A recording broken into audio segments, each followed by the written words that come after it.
ಹಳೆಯ ಚಿನ್ನದ ಒಡವೆನ ಅಧಿಕ ಬೆಲೆಗೆ ಮಾರಬೇಕೆ ಅಂದ್ರೆ ಆಟಿಕಾಗೆ ಕಾಲ್ ಮಾಡಿ 8880300300. Attica gold company. ನಾನು ಕೂಡ ಸಚಿವ ಸ್ಥಾನ ಪ್ರಬಲ ಆಕಾಂಕ್ಷಿ. ಸಂಪುಟ ವಿಸ್ತರಣೆ ಹೈಕಮಾಂಡ್ ನಿರ್ಧಾರ ಅಂತ ಹೇಳಿದ್ದಾರೆ.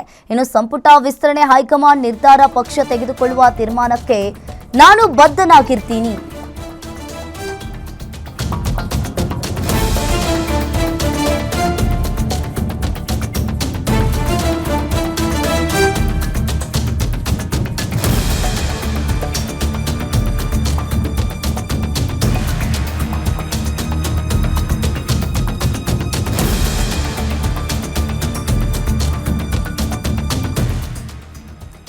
ಇನ್ನು ಪಕ್ಷ ತೆಗೆದುಕೊಳ್ಳುವ ತೀರ್ಮಾನಕ್ಕೆ ನಾನು ಬದ್ಧನಾಗಿರ್ತೀನಿ. ಕಡೂರು ಶಾಸಕ ಕೆಎಸ್ ಆನಂದ್ ಪ್ರತಿಕ್ರಿಯೆಯನ್ನ ನೀಡಿದ್ದಾರೆ. ಇನ್ನು ಕೇಡರ್ ಬೇಸ್ ನೋಡಿ ಎಷ್ಟು ಬಾರಿ ಗೆದ್ದಿದ್ದಾರೆ ಅನ್ನೋದು ಮುಖ್ಯ ಅಲ್ಲ, ಯಾರು ಮುಂದಿನ ದಿನಗಳಲ್ಲಿ ಪಕ್ಷವನ್ನ ಉಳಿಸ್ತಾರೆ, ಪಕ್ಷಕ್ಕಾಗಿ ಏನ್ ಮಾಡ್ಕೊಂಡು ಬಂದಿದ್ದಾರೆ ಅನ್ನೋದು ನೋಡ್ಬೇಕು. ಕಡೂರು ಶಾಸಕ ಕೆಎಸ್ ಆನಂದ್ ಈ ರೀತಿಯಾಗಿ ಪ್ರತಿಕ್ರಿಯೆಯನ್ನ ನೀಡಿದ್ದಾರೆ. ಇನ್ನು ಕೇಡರ್ ಬೇಸ್ ನೋಡಿ ಎಷ್ಟು ಬಾರಿ ಗೆದ್ದಿದ್ದಾರೆ ಎಂಬುದು ಮುಖ್ಯವಲ್ಲ, ಯಾರು ಮುಂದಿನ ದಿನಗಳಲ್ಲಿ ಪಕ್ಷ ಉಳಿಸ್ತಾರೆ ಅನ್ನೋದೇ ತುಂಬಾನೇ ಮುಖ್ಯ ಅಂತ ಹೇಳಿರುವಂತದ್ದು.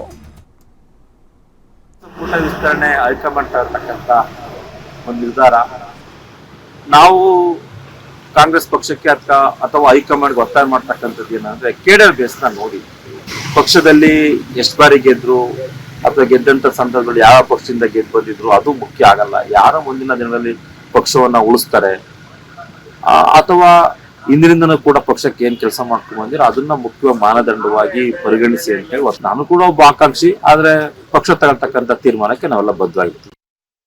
ಸಚಿವ ಸಂಪುಟ ವಿಸ್ತರಣೆ ಹೈಕಮಾಂಡ್ ತಗೊಳ್ತಕ್ಕಂಥ ಒಂದು ನಿರ್ಧಾರ ನಾವು ಕಾಂಗ್ರೆಸ್ ಪಕ್ಷಕ್ಕೆ ಅಥವಾ ಹೈಕಮಾಂಡ್ಗೆ ಒತ್ತಾಯ ಮಾಡ್ತಕ್ಕಂಥದ್ದು ಏನಂದ್ರೆ ಕೇಡರ್ ಬೇಸ್ನ ನೋಡಿ ಪಕ್ಷದಲ್ಲಿ ಎಷ್ಟು ಬಾರಿ ಗೆದ್ರು ಅಥವಾ ಗೆದ್ದಂತ ಸಂದರ್ಭದಲ್ಲಿ ಯಾವ ಪಕ್ಷದಿಂದ ಗೆದ್ದು ಬಂದಿದ್ರು ಅದು ಮುಖ್ಯ ಆಗಲ್ಲ, ಯಾರ ಮುಂದಿನ ದಿನಗಳಲ್ಲಿ ಪಕ್ಷವನ್ನ ಉಳಿಸ್ತಾರೆ ಅಥವಾ ಇಂದಿನಿಂದನೂ ಕೂಡ ಪಕ್ಷಕ್ಕೆ ಏನ್ ಕೆಲಸ ಮಾಡ್ಕೊಂಡು ಬಂದಿರೋ ಅದನ್ನ ಮುಖ್ಯ ಮಾನದಂಡವಾಗಿ ಪರಿಗಣಿಸಿ ಅಂತ ಹೇಳಿ ನಾನು ಕೂಡ ಒಬ್ಬ ಆಕಾಂಕ್ಷಿ, ಆದ್ರೆ ಪಕ್ಷ ತಗೊಳ್ತಕ್ಕಂಥ ತೀರ್ಮಾನಕ್ಕೆ ನಾವೆಲ್ಲ